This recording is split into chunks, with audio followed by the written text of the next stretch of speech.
Hello ভাইয়া, আসসালামু আলাইকুম। ওয়ালাইকুম আসসালাম। তো ভাই ভালো আছো? আমি তোমার রেজাল্ট দেখে তোমাকে মেসেঞ্জারে নক দিলাম, দেখলাম যে তুমি অ্যাক্টিভ নাই, এজন্য পরে যে নাম্বারে তোমাকে প্রাইজ ভাইয়া মানি ওই দিলাম। আইডিটা আমি এখন ইউজ করি না তো। বুঝতে পারছি, পরে আমি তোমাকে যে নাম্বারে প্রাইজ মানি পাঠাইতাম একাডেমিক সাইকেলের ওই নাম্বারটাতে কল দিলাম। মানে আমি খুবই খুশি হয়েছি তো ভাইয়াল। মানে আমার একটা স্বপ্ন ছিল আসলে যে একাডেমিক ব্যাচের একজন স্টুডেন্ট কোনোদিন বুয়েটে ফার্স্ট হবে। মানে এটা তুমি প্রথম, তোমার মাধ্যমে এটা অ্যাচিভ হলো। আমি আসলে খুবই সুপার প্রাউড, অনেক ধন্যবাদ।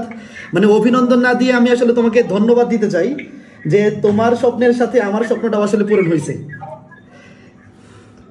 জি ভাইয়া, অনেক দোয়া করেন ভাইয়া। অনেক ধন্যবাদ। তো ভাইয়াল অনেক অভিনন্দন ভাইয়া, এনজয় করো। মানে খুবই খুবই খুবই ভালো রেজাল্ট করছো। এই টাইমটা আসলে এনজয় করো। আর পরবর্তীতে তো তোমার সাথে কথা হবেই, সামনে আশা করি দেখাও হবে। ভাইয়া super proud of you. Enjoy করো, এনজয় করো। আঙ্কেল আন্টিকে আমার সালাম দিও। ভালো থাকো। হ্যাঁ, ঠিক আছে, এই টাইমটা এনজয় করো। ঠিক আছে, ঠিক আছে। তো ভাইয়াল ভালো থাকো। জি ভাইয়া, আসসালামু আলাইকুম। ঠিক আছে, ওয়ালাইকুম আসসালাম।